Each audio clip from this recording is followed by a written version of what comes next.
তালিকা গড়মিলে আরো FIR. Voter তালিকা সংশোধনের কাজে গড়মিল। নামখানা 2 সরকারি কর্মীর বিরুদ্ধে এফআইআর। 2 সরকারি কর্মীর বিরুদ্ধে এফআইআর নির্বাচন কমিশনের, আর দুজনের বিরুদ্ধেই তদন্ত শুরু কমিশনের।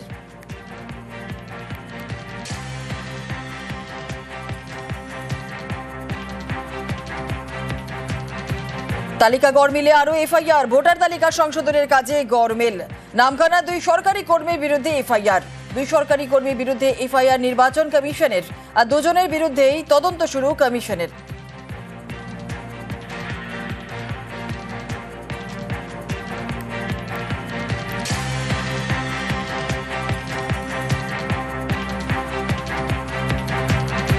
দিনভর নিয়ে আপনাদের সঙ্গে রয়েছে আমি জুনেলা। ফের ডিসেম্বর ডেডলাইন শুভেন্দুর। ডিসেম্বরে পুলিশের রদবদলের দাবি শুভেন্দুর। অন্য রাজ্য থেকে পুলিশ আধিকারিক আনারও দাবি। নির্বাচন কমিশনের দাবি বিরোধী দলনেতার। পুলিশ বদলালেও তৃণমূলের জয় বদলাবে না, পাল্টা কটাক্ষ তৃণমূল নেতা কুণাল ঘোষের। ডিসেম্বর মাস থেকে পুলিশের ট্রান্সফার শুরু হবে 26-এর নির্বাচনকে সামনে রেখে। সেই ট্রান্সফার গতানুগতিক ভাবে করলে হবে না। 2 বছরের বেশি বা জেলার ভোটার থাকলে এসআই থেকে আপওয়ার্ডস ট্রান্সফার হয়। ডিসেম্বর মাস থেকে প্রক্রিয়া শুরু হবে।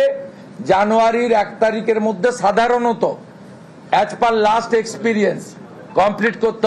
আমরা এখন থেকে বলেছি যে আপনি ইলেকশন কমিশনের সঙ্গে কথা বলে এসওপি বদলে দেন। আপনি যে কোনো স্টেট থেকে পুলিশ আধিকারিক নিয়ে এসে অফিসার ইনচার্জ এসপি ডিজিপির জায়গা বসান, নইলে সেন্ট্রাল প্যারামিলিটারি ফোর্স থেকে বসান। এখন থেকে আপনাকে স্ট্যান্ডার্ড অপারেটিং প্রসিডিওর চেঞ্জ করতে হবে।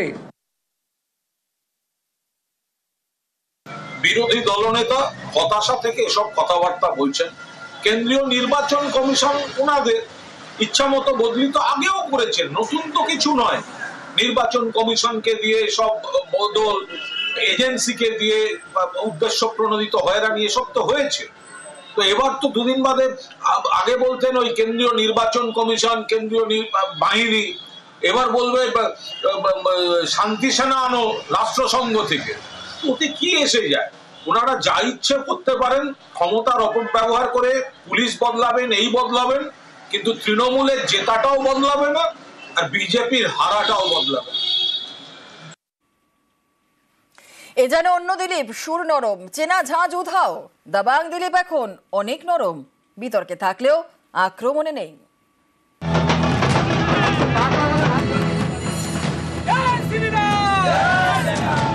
দিলীপ ঘোষ বঙ্গ বিজেপির দাবাং নেতা।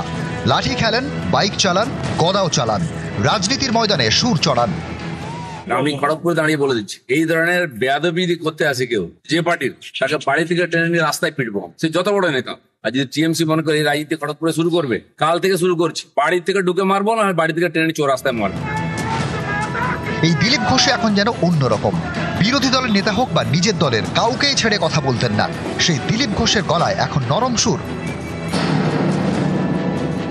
জেলায় জেলায় যান, টাকা তুলছে এবং মার খাচ্ছে, যারা বিরোধিতা করছে তারাও মার খাচ্ছে। দিলীপ ঘোষের কোনো ভূমিকা ঠিকই তো, যাদের দায়িত্ব আছে তারাই করছে, তাদেরই ভূমিকা আছে।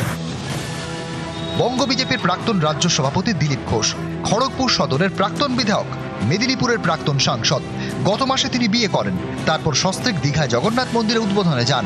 এতেই বঙ্গ বিজেপির অনেকে তাঁর প্রতি অসন্তুষ্ট হন। কেউ কেউ তাঁর সঙ্গে দূরত্ব বাড়িয়েছেন বলে শোনা যায় বঙ্গ বিজেপির অন্দরে। এই পরিস্থিতিতে রবিবার পশ্চিম মেদিনীপুরের বেলদা এবং দাঁতনে দলীয় কর্মসূচিতে ছিলেন দিলীপ। অপারেশন সিঁদুরের সাফল্যে তিরঙ্গা যাত্রায় জেলা বিজেপির নেতাদের দেখা যায়নি। বিভিন্ন বিধানসভাতে প্রোগ্রাম হচ্ছে আজকে। আমি নিজে এগরা বিধানসভাতে ছিলাম। নেতৃত্বটা বিভিন্নভাবে থাকবে, আমাদের কোনো বিভেদ নেই, সব ঠিক আছে। প্রত্যেক বিধানসভাতে কার্যক্রম হচ্ছে, কোথাও না কোথাও কোনো না কোনো নেতাকে থাকতে হবে। আজকে যে মিছিল হয়েছে সেই বিষয়ে কোনো সূচনা আমাদের কাছে ছিল না। আমার কাছে যা খবর আছে, আমাকে সহ এরকম আরো অনেক নেতৃত্ব আছেন যাদেরকে কোনো খবরই দেওয়া হয়নি এই মিছিল সম্পর্কে। কারণ জেলা সভাপতি বলতে পারবেন, যখন যা নির্দেশ আসে সিস্টেম ওয়াইজ, দলের যে গঠনতন্ত্র, সেই মতো যা নির্দেশ আমাদের কাছে পৌঁছায় সেই মতো আমরা কাজ করি। জেলা সভাপতি এগরাই ছিল। আমি যতদূর জানি জেলার নেতাদেরকে জেলা থেকেই বলা হয়েছে বিভিন্ন, কাল 5 জায়গায় র্যালি ছিল, তারা গেছেন। যুক্তি রয়েছে, কিন্তু কোথাও যেন সেই জোর নেই, দিলীপ ঘোষের সেই মেজাজ নেই। তো যারা লেজ গুটিয়ে বাড়িতে বসে থাকে বোর আঁচলের তলায়, তারা আমাকে সার্টিফিকেট দিচ্ছে। আর দিলীপ ঘোষ এই মেজাজে রাজনীতি করবো যতদিন করবো, রাজনীতি ছেড়ে দেবো, মেজাজ ছাড়বো না বলে দিচ্ছে।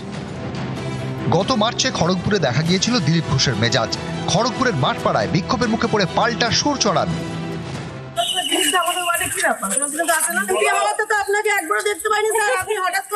টাকা দিয়েছি, কারণ বাপের টাকা নেই, আমি টাকা দিয়ে বানিয়েছি। তোমাকে বলেছি 14 পুরুষ তুলবো। এটাই তো চেনা দিলীপ ঘোষ, কিন্তু এখন সেই ঝাঁঝ নেই। গরম দিলীপ এখন যেন অনেকটাই নরম। খড়গপুর থেকে শঙ্কর রায়, নিউজ 18 বাংলা। বীরভূমে ঐক্যের ছবি, এক মিছিলে অনুব্রত আর কাজল শেখ। বোলপুরে তৃণমূলের মিছিল, আর সেই মিছিলে কেষ্ট আর কাজল। মিছিলে কোর কমিটির সব সদস্যরাই ছিলেন। বীরভূমে ঐক্যের ছবি, একই মিছিলে অনুব্রত আর কাজল শেখ। বোলপুরে তৃণমূলের মিছিলে কেষ্ট ও কাজল। মিছিলে কোর কমিটির সব সদস্য ছিলেন। বোলপুর লোকসভার এমপি আছে গদাধর হাজরা, আছে পুলয় মণ্ডল, আছেন মলয় মুখার্জি, আছে নানুরের এমএলএ বিধান এবং নানুরের ব্লক প্রেসিডেন্ট, আছেন গগন সরকার, নারায়ণ হালদার, আছেন পুলয় মাস্টার, আরো তরুণ থেকে সবল থেকে সবাই আছে। সভাধিপতি আছে, এসছি কিনা আমি জানি না। দেখুন, হয়তো চোখে চশমা ছিল না, সেজন্য হয়তো দেখতে পাননি। আমি দেখেছি, যারা যারা ছিল তাদের সবাইকে আমি দেখেছি এবং সবার নামেও নিয়েছি। আমি মমতা অভিষেককে ছাড়া কাউকে চিনি না।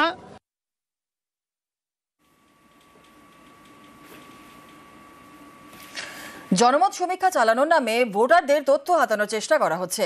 মুখ্যমন্ত্রীর অভিযোগের পরেই এমনই সমীক্ষক দলের হদিশ। বাঁকুড়ায় গ্রেপ্তার 5, শুরু রাজনৈতিক চর্চা।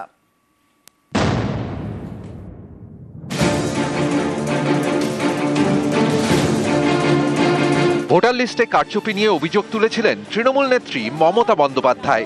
তারপরই এপিক নম্বরে ভুরি ভুরি কারচুপি ধরা পড়ে।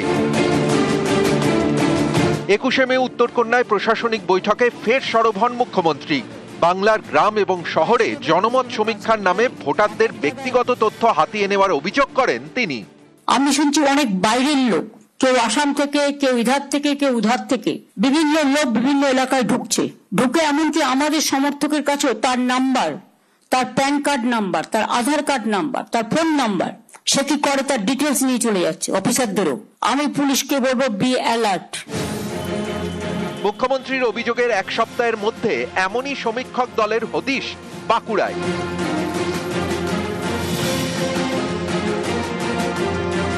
বাঁকুড়ায় জনমত সমীক্ষার নামে তথ্য হাতানোর চেষ্টা, এই অভিযোগে গ্রেফতার 2 মহিলা সহ 5। বছর ঘুরলেই রাজ্যে বিধানসভা ভোট, 26-এর মহাযুদ্ধ। সাধারণত ভোটের আগে এলাকায় ঘুরে ঘুরে জনমত সমীক্ষা চালানো হয়, তৈরি করা হয় ওপিনিয়ন পোল। এবার কি এই ওপিনিয়ন পোলের আড়ালে ভোটারদের তথ্য হাতানোর চেষ্টা করা হচ্ছে? এরা কোথা থেকে এসেছিল, এদের সঙ্গে আরো কে কে জড়িত আছে, এই সোর্সটা জানার খুব দরকার। কি কাজে এরা লোকের বাড়িতে বাড়িতে আধার কার্ড চেয়ে বেড়াচ্ছে, ভোটার কার্ড চাইছে, তার জেরক্স নিচ্ছে, ছবি তুলে নিচ্ছে, মানুষের ছবি তুলছে, কখনো সরকারি আধিকারিক বলছে, কখনো বলছে আমরা অমুক জায়গা থেকে এসেছি, বিভিন্ন অজুহাত দেখাচ্ছে তারা।